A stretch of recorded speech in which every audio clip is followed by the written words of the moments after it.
नमस्कार, मैं हूं नीरज मेहरा और आप देख रहे हैं A1 टीवी का खास कार्यक्रम नतीजों का दिन में बात कर रहे हैं हम निकाय चुनाव परिणाम को लेकर। निकाय चुनाव परिणाम आ रहे हैं और कहीं पर भारतीय जनता पार्टी तो कहीं बीजेपी के और तो कहीं निर्दलीय एनसीपी और रालोपा के भी लोगों ने जीत दर्ज की है।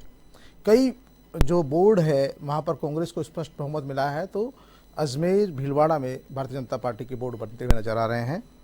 निवाई में पहली बार एनसीपी ने बाजी मारी है, नोखा में एनसीपी ने बाजी मारी है, मुंडवा में जो है बीजेपी का सुपड़ा साफ हो गया है। वहाँ कांग्रेस और एनसीपी दोनों, माफ़ कीजिएगा, रालोपा को बराबर सीटें मिली है।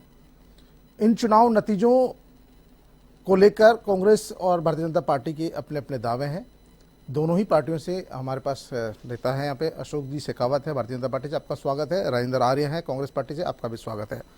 राजेंद्र जी, जो नतीजे आए हैं उनको लेकर क्या कहना है कि जनता ने प्रदेश सरकार के कामकाज पर मोहर लगा दी है और चुनाव नतीजे कांग्रेस पार्टी के फेवर में आए हैं? नीरज जी, जहां तक अभी सारे नतीजे नहीं आए हैं और नतीजे शाम तक रुझान जो आ रहे हैं, रुझान के हिसाब से अगर देखा जाए तो हमारे आशा के अनुरूप हैं, लेकिन अजमेर का और भीलवाड़ा का हम मान रहे थे तो उसमें थोड़ा सा है। तो ये आंतरिक विश्लेषण और पार्टी स्तर पर, स्थानीय स्तर पर विश्लेषण की महती ज़रूरत है। और अब इन चुनावों को जो मतलब जैसे एनसीपी का और इस तरीके से हैं, तो ये जो बन रहे हैं इस तरीके के जो गठजोड़ या गठबंधन या जो मोर्चे बन रहे हैं, तो उसके लिए भी हमें सोचना पड़ेगा कि हम पार्टी स्तर पर इस पे बातचीत करें और इसका निश्चित रूप से होगा। और लेकिन उसके साथ में जो सकारात्मक पक्ष है कि कांग्रेस की जो माननीय गहलोत साहब की जो सरकार है, जो 2.5 साल से अपना काम कर रही है, और खासकर जो आपदा काल में हमने जो सरकार और प्रदेश के साथ में हमने मिलकर जो काम किया और जो समन्वय से किया, इवन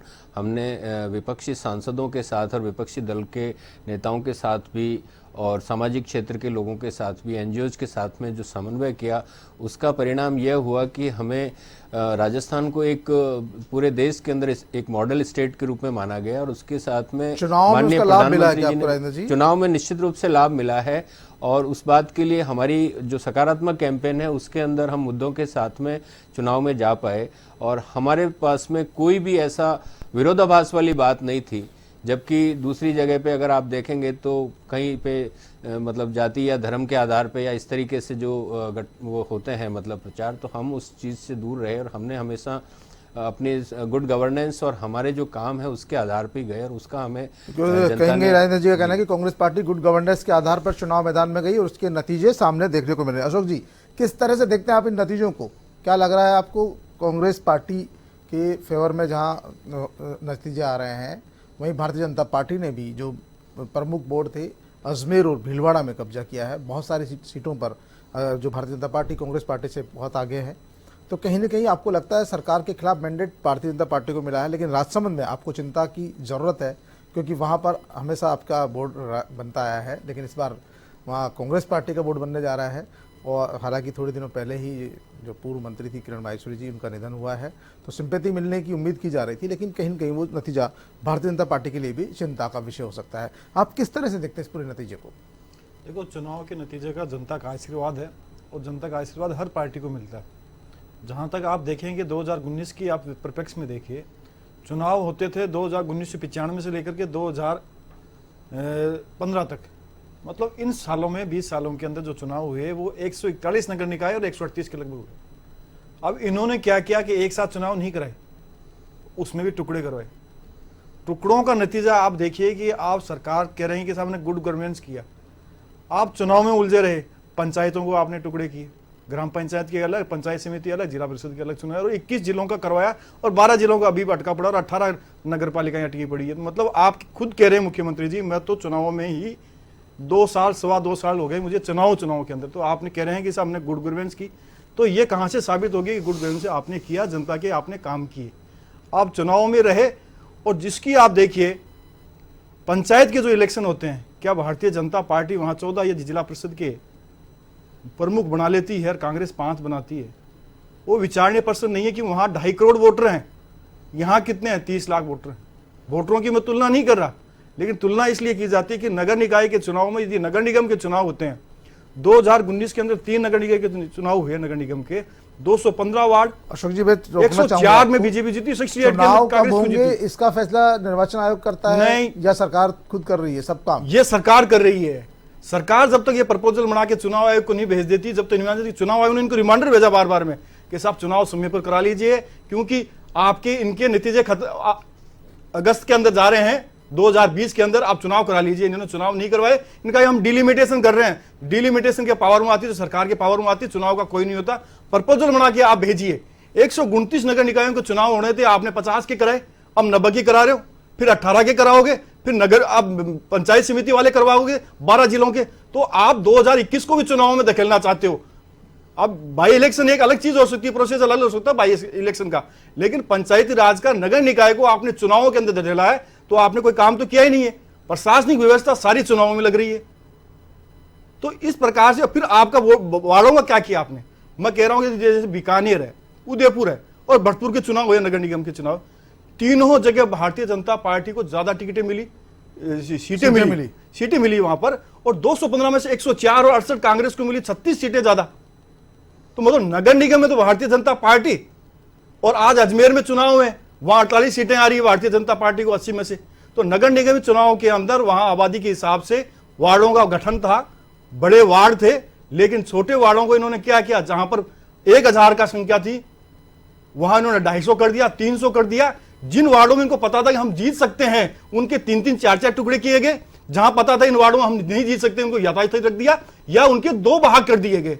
तो ये जनता देख रही है। अशोक जी उसको जीत को नहीं मान सकती, ये जीत है, ये जीत नहीं है कांग्रेस की। कोई तो मापदंड होगा इन वार्डों का डिलिमिटेशन करने का, इनका जो टुकड़े किए गए, छोटे किए गए। आर राजेंद्र जी, क्या लगता है कांग्रेस पार्टी ने अपने लाभ के लिए जो वार्डों का है जो विकेंद्रीकरण किया, छोटे किए, उनको तोड़ मरोड़ किया? नीरज जी, लोकतंत्र के अंदर जो हमारी जो इकाई है वो वार्ड है, और वार्ड के अंदर अगर हम देखते हैं कि भाई वहाँ की स्थानीय मांगों को भी ध्यान में रखा जाता है और उसके साथ में प्रतिनिधित्व भी मिले, और इसके साथ में जो डिलिमिटेशन की जो प्रक्रिया है उसमें ऐसा नहीं है कि सिर्फ सत्ताधारी दल ही करता है, इसमें मतलब विपक्ष के लोग भी शरीक होते हैं और प्रशासनिक व्यवस्था भी होती है, और उसका पूरा का पूरा एक सर्वे होता है और उसके अनुसार किया जाता है।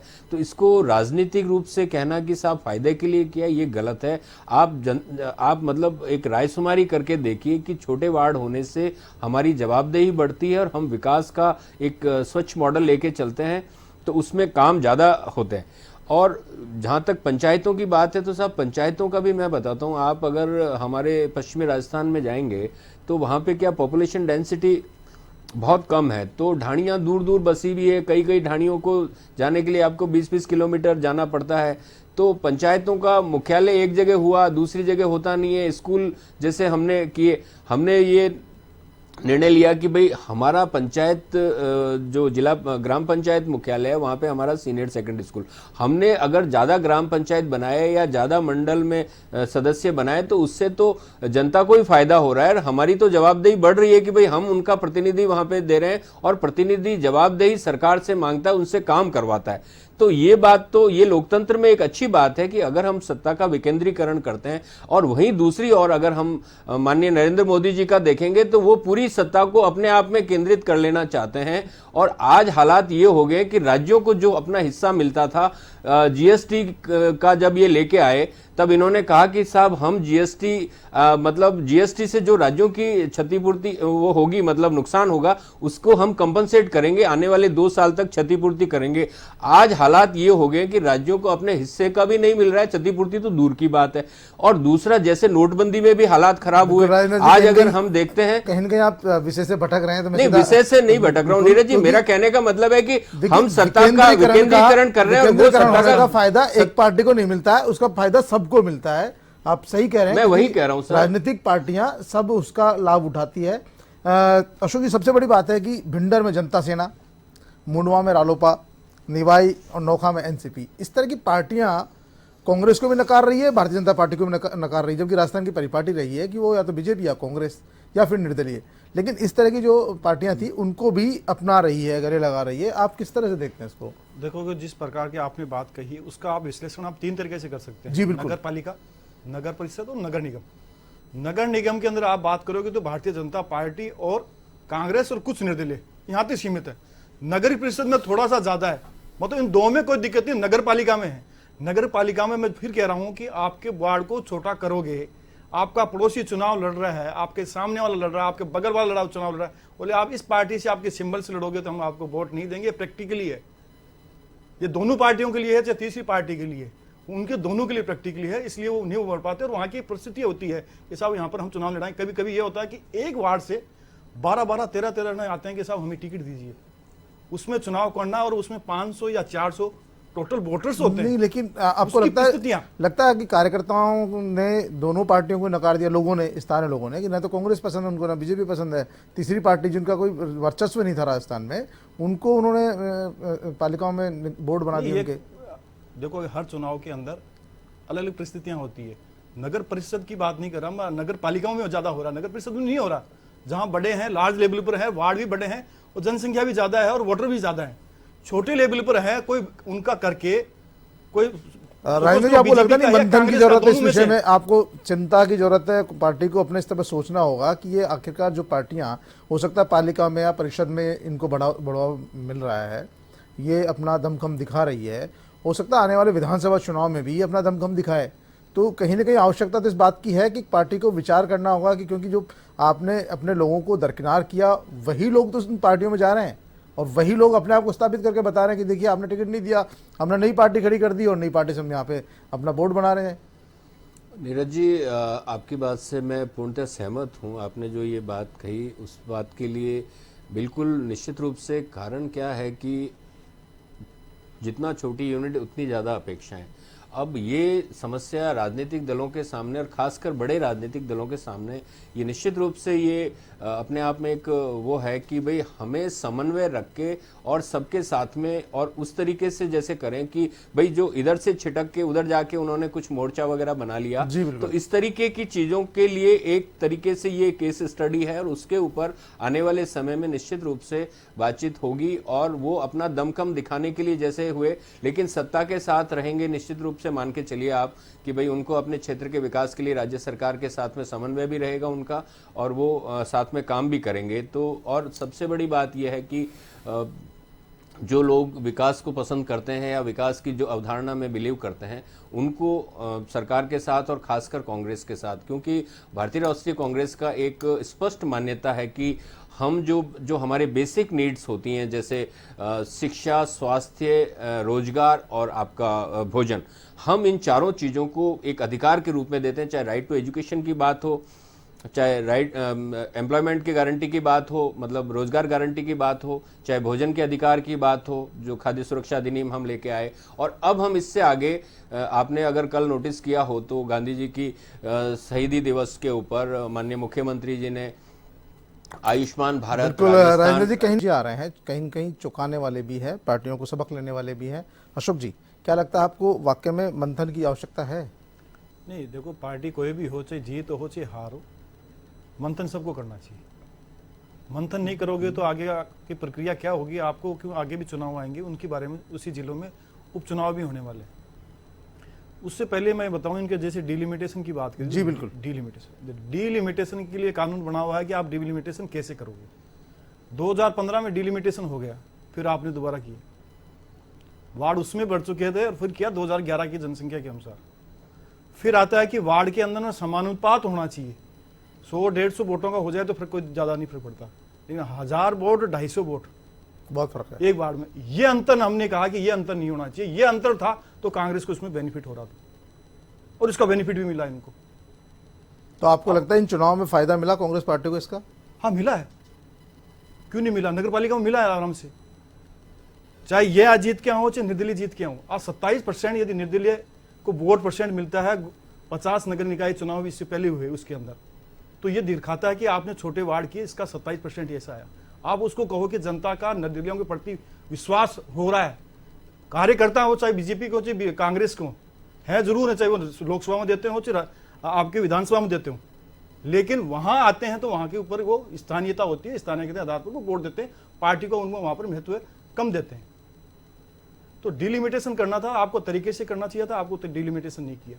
आपने चुनावों को कितना कैसे किया, पंचायत के चुनावों में आप देख लीजिए, पंचायत के चुनावों में आपने डिलिमिटेशन किया, आपने पंचायत समिति बढ़ाई है, कोई बात नहीं है, लेकिन वहां आप इतने छोटे नहीं कर सकते। लेकिन ऐसा नहीं है अशोक जी, आने वाले समय में हो सकता है आप लोगों को भी फायदा हो सकता है इसका। चलिए राजेंद्र जी, सबसे बड़ी बात है आप क्या देखते हैं, क्योंकि 4 विधानसभा उपचुनाव होने राजस्थान में, इन नतीजों का उन पर कितना असर रहेगा? क्या लगता है वाकई में ये नतीजे उन चुनावों को भी प्रभावित करेंगे या वहां के मुद्दे कुछ अलग होंगे? नीरज जी, मतलब स्थानीय निकाय चुनाव को विधानसभा चुनाव से उपचुनाव के साथ जोड़ना उसलिए जरूरी है कि भाई अगर मतलब शहरी क्षेत्र, क्योंकि ये जो शहरी क्षेत्र के चुनाव हैं, जैसा कि राजसमंद के अंदर हम चुनाव में जाने वाले हैं कि अब जब भी केंद्रीय चुनाव आयोग इस बात की घोषणा करेगा कि कब ये उपचुनाव होंगे, और निश्चित तौर पे शायद मार्च अप्रैल के आसपास होंगे ये, तो संभवतः ये बात सही है कि भाई यहाँ पे जो अभी जो बोर्ड बनेगा हमारा, जो कि 20 साल बाद बन रहा है, तो उसके बाद में निश्चित रूप से हमारे कार्यकर्ताओं में और शहरी जो मतदाता है जो कि उस विधानसभा में भी आएगा, तो उसका हमारे को सकारात्मक मतलब पक्ष देखने को मिलेगा, और उसी से हम उत्साहित होकर कार्यकर्ता हमारा काम करेगा और वो जोड़ेगा कि भाई जनता, क्योंकि सरकार है तो सरकार के साथ हर कोई रहना चाहता है कि भाई उनको उनकी आवाज़ सुनी जाएगी। और डिलिमिटेशंस के लिए बात जैसा अशोक जी कह रहे थे, मैं इनको बताऊं कि भाई डिलिमिटेशन की एक प्रक्रिया है, प्रक्रिया के अंदर पूरा एक संवैधानिक प्रक्रिया भी है और प्रशासनिक प्रक्रिया है। राजनीतिक चीज़ को एक बार साइड में रखते हैं तो उसमें भी हम ऐतराज़ लेते हैं, आक्षेप लेते हैं, जो एक प्रक्रिया होती है उसके अनुसार करते हैं, तो उसमें स्थानीय लोगों की भी बातचीत की जाती है, राजकुमारी होती है, मतगणना का भी एक आंकड़ा है। तो इसमें मेरे ख्याल से डिलिमिटेशंस को राजनीतिक चश्मे से देखना मेरे ख्याल से ठीक नहीं होगा, और सत्ता के विकेंद्रीकरण में ये हमारे जैसे देश के लिए, जो कि बहुत बड़ा और बहुरंगी देश है, उसके अंदर सत्ता का विकेंद्रीकरण अपने आप में बहुत ज़रूरी है। जैसा कि अभी इस देश में लग रहा है कि भाई लोकतांत्रिक व्यवस्था और संवैधानिक शक्तियों का दुरुपयोग हो रहा है, जिस तरीके से सत्ता एक जगह केंद्रित होकर रह गई है, उस चीज में विकेंद्रीकरण ही एक मतलब सकारात्मक दिशा है जिसकी तरफ पूरे देश को देखना चाहिए, और आने वाले समय में राजनीतिक विश्लेषकों को भी सोचना चाहिए कि सत्ता का विकेंद्रीकरण बहुत जरूरी है। बिल्कुल, राजनेता जी कहा कि सत्ता का विकेंद्रीकरण बहुत जरूरी है। पालिका चुनाव में कर दिया, परिषद चुनाव में कर दिया, पंचायत चुनाव में भी डिलिमिटेशन कर दिया, लेकिन जब ये विधानसभा चुनाव आते हैं तो उससे पूर्व विधानसभा की सीटें नहीं बढ़ाई जाती, जबकि कई विधानसभा सीटों का क्षेत्रफल और जो उनकी मतदाताओं की संख्या भी देखी जाए तो बहुत डिफरेंट है। तो वहाँ जाते समय कहीं न कहीं नेताओं को पसीने छूटते हैं। क्या लगता है अशोक जी, उस विषय में भी कुछ होना चाहिए? क्योंकि अब बहुत लंबा समय हो गया है और यहाँ पर भी क्योंकि जनसंख्या भी बहुत, आबादी भी हमारी बहुत लगातार बढ़ रही है, ऐसी स्थिति में लगता है विधानसभा चुनाव में भी विधानसभा की सीटों की संख्या बढ़नी चाहिए, क्योंकि जब सब जगह आप सीटें बढ़ा रहे हो तो वहाँ क्यों नहीं बढ़ा रहे? देखो, ये विषय आपने कहा, बहुत अच्छा विषय कहा। लोकसभा के चुनाव और विधानसभा के चुनाव, ये दोनों ही आपकी सीटें बढ़ाओगे आप, ऑल इंडिया में बढ़ेगी, कोई पर्टिकुलर राजस्थान में नहीं बढ़ेगी। तो ये विषय है, संसद के लिए है, और सभी ये लोगों का सवाल है। जब आप पालिकाओं में बढ़ा रहे हो, सब जगह बढ़ा रहे हो, तो विधानसभा क्यों नहीं बढ़ा रहे हो? स्टेट का विषय है, ये स्टेट उन्होंने बढ़ाया, लेकिन मैं कह रहा हूँ स्टेट बढ़ा रही है, 2015 में बढ़ चुके हैं, तो दोबारा बढ़ाने की क्या जरूरत थी? 500 थे पहले, उसको 250 किया आपने, उसको ये करने की जरूरत नहीं थी। वोट की राजनीति के लिए आपने किया, आप करो, कोई मना नहीं करता। आप कौन सी पार्टी वोट की राजनीति के लिए ऐसा नहीं करती है? हर पार्टी राजनीति करने आई है। नहीं, आप कानून का आप मिसयूज कर रहे हो ना। अच्छा, कानून के प्रावधानों के अनुसार आपकी पार्टी कानून का मिसयूज कर रही है? नहीं, ये तो बिल्कुल ही मतलब कानून के प्रावधानों के अनुसार क्या आपके आक्षेप लगाओगे? आक्षेप कैसे लगेगा? आक्षेप है, इसका कोई आधार नहीं है।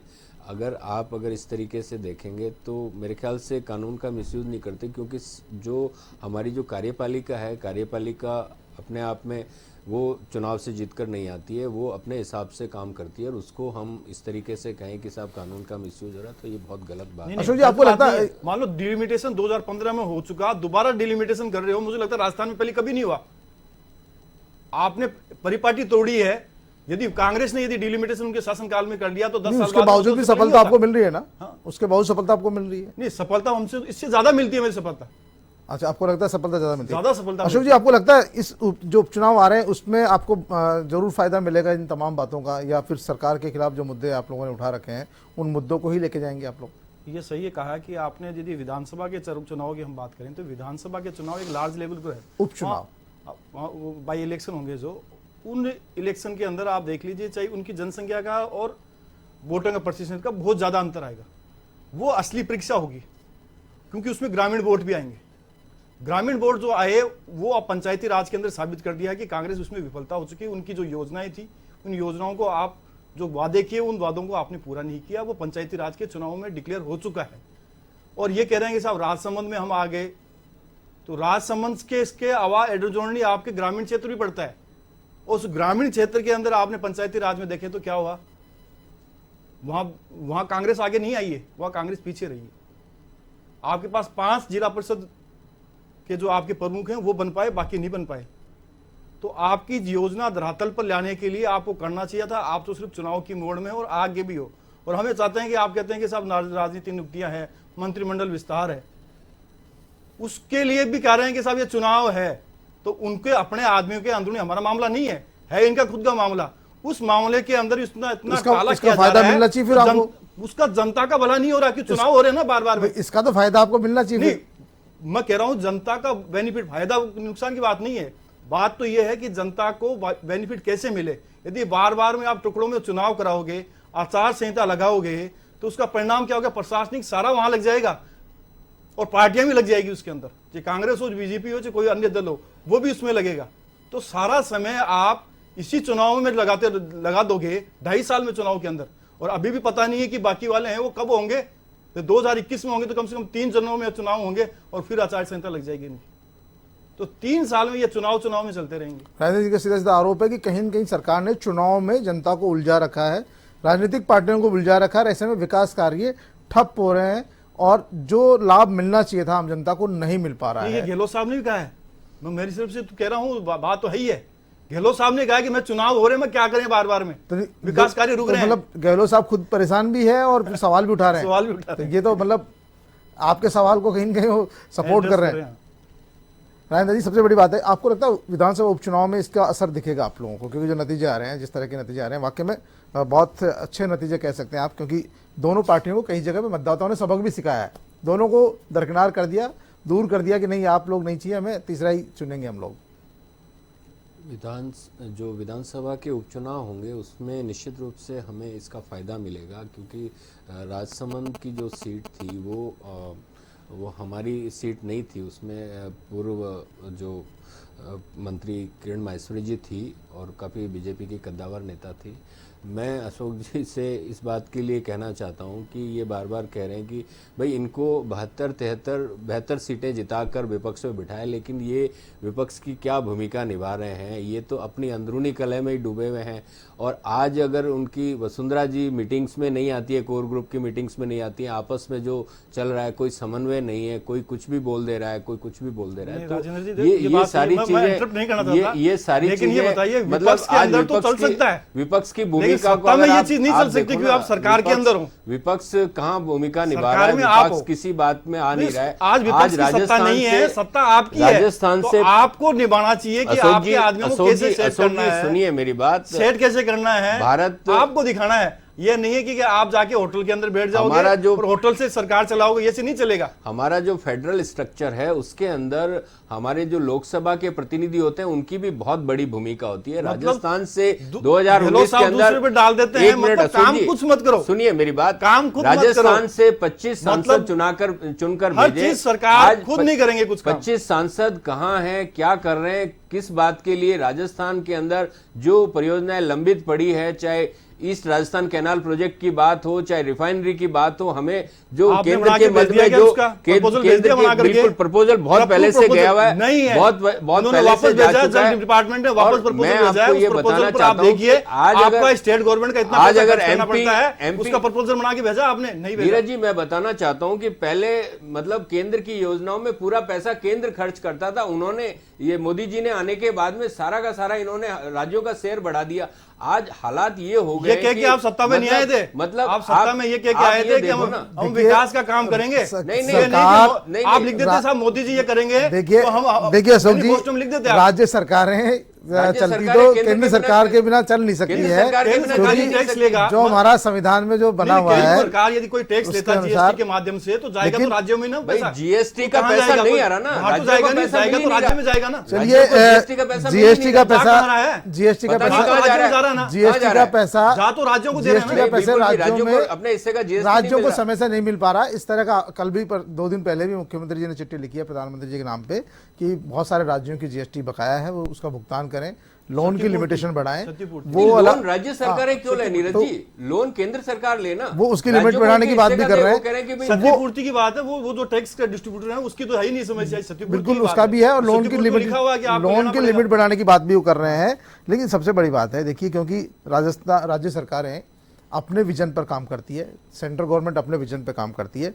निकाय चुनाव पूरा का पूरा स्थानीय जो सरकार होती है उस पर निर्भर करती है। निकायों में शायद मुझे लगता नहीं है कि केंद्र के मुद्दे चलते हैं, स्टेट के मुद्दे ही उन पर हावी रहते हैं। आपको लगता है इन चुनाव में कांग्रेस पार्टी का जो अब तक का काम रहा है उस पर जनता ने मोहर लगाई है? नीरज जी, मैं ये बताना चाहता हूँ कि अगर आपने माननीय अशोक गहलोत जी की 3 कार्यकाल देखे होंगे तो तीनों इनके कार्यकाल ऐतिहासिक रहे हैं। चाहे शिक्षा के क्षेत्र में काम हो, चाहे चिकित्सा के क्षेत्र में काम हो, चाहे रोजगार के क्षेत्र में काम हो, और चाहे भोजन की गारंटी के कानूनों के रूप में काम हो। और इस कार्यकाल में आपने देखा होगा कि हम जो मतलब जो एक हमारा तीसरा जो अधिकार हम समझते थे कि भाई स्वास्थ्य का अधिकार, तो इस स्वास्थ्य का राइट टू हेल्थ मतलब केयर के लिए भी हम एक अधिनियम बनाने जा रहे हैं, और उसमें हम ये कहना चाहते हैं कि भाई सब आदमी को अपना इलाज कराने की सुविधा मिले। तो सरकार ने पूरी तरीके से किया है। आप देखेंगे पूरे देश में जब अशोक जी के पूर्ववर्ती कार्यकाल में निःशुल्क दवा योजना की बात चली थी तो लोग कहते थे कि साहब ये संभव ही नहीं है, और उन्होंने इस चीज को संभव करके दिखाया। पूरे देश में इसकी वाई हुई, उसके साथ विदेशों में भी इस बात को सराहा गया, WHO ने उसकी तारीफ की। और आज असाध्य रोगों के अंदर भी, चाहे कैंसर हो, चाहे हार्ट हो, चाहे मतलब किडनी की बीमारियां हो, चाहे और भी दूसरी बीमारियां हो, उन बीमारियों का हमारे सरकारी अस्पतालों में लाभ मिला, इलाज मतलब होता है, क्योंकि समय पूरा बहुत लाभ कम है। मिलता है। प्लस कोरोना का आज किसी भी वेलफेयर स्टेट की सबसे बड़ी ड्यूटी या सबसे बड़ी परीक्षा कब होती है कि जब वो आपदा काल में अपने लोगों के साथ खड़ी हो। हमारी राजस्थान सरकार इस कोरोना काल के अंदर लोगों के साथ खड़ी रही, समन्वय के साथ खड़ी रही। चलिए राजेंद्र जी, बहुत बहुत धन्यवाद, क्योंकि लेकिन समय अभाव घोषणाओं के के चलते मैं बावजूद आपको भी रोकना केंद्र चाहूंगा। अपनी अशोक जी से भी घोषणाओं बात पे नहीं कर खड़ी पाऊंगा। अशोक जी ने भी अपनी बात रखी है, आपने भी अपनी बात रखी है। निकाय चुनाव में जिस तरह के नतीजे आए हैं, कांग्रेस पार्टी और भारतीय जनता पार्टी के दोनों मेहमानों ने अपनी अपनी बात रखी। कांग्रेस पार्टी को लगता है कि सरकार के कामकाज पर जनता ने मोहर लगाई है। बीजेपी को भी लगता है कि जो उन्होंने मुद्दे उठाए जनता ने उनको साथ दिया है, और आने वाले विधानसभा उपचुनाव में भारतीय जनता पार्टी को जीत मिलेगी। नतीजों का दिन में फिलहाल इतना ही। ताज़ा तरीन खबरों के लिए देखते रहिए A1 TV।